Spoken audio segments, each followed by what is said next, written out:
caring, compassionate, tolerant, responsible, have a good work ethic, and they're pretty much values which every culture embraces. It doesn't matter where it is.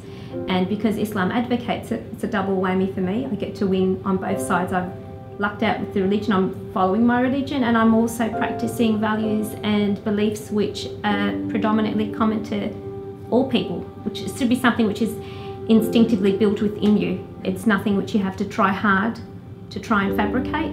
It's there.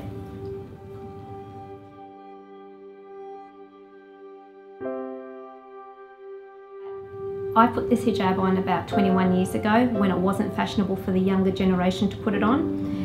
I think I grew up in the inner west, so towards the City Way, Leichhardt, Ashfield, and I grew up pretty much spending most of my professional and social life explaining to people why I've got it on, what it represents, and the other half of my life trying to convince people I wasn't forced to wear it.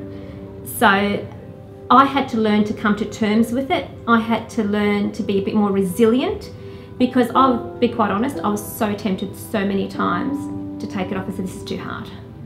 Every time you go to do, every time you'd open up your mouth, she speaks perfect English. Yeah, why wouldn't I? You got that thing on your head. It's called a hijab.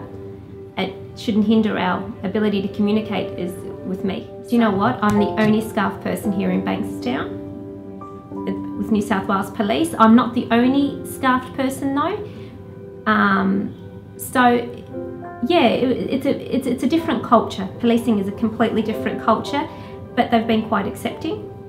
But the outside is not the only thing that people should be judging you on. That's quite superficial. It should be on what you've got to offer as a human being that's going to sell you as an individual to an organisation. I think trying to find a balance between my professional life and my family and home life, that has been a challenge, because I'm the type of person who wants to give everything 120%, and at times you run on the smell of a rag cloth at the end of the day just to get through the day. And given the nature of the work that I'm doing now and what I used to do previously, my previous job working with troubled youth, and it's very intense, it's very demanding, it takes a lot out of you emotionally and mentally. It may not be most demanding physically, but emotionally, mentally, it drains you.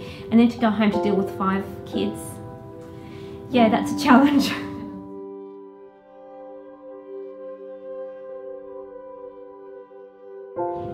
I'm not going to tell you, when I found out I was pregnant with my first child, that's no. When my daughter got her first round offer at university, that was the best. I was going out and offering people sweets. I actually said to her, oh, come on. I was such an ethnic. Oh, please, you've got to come over. And she was accepted. She got 3 round offers, and that was the best news ever.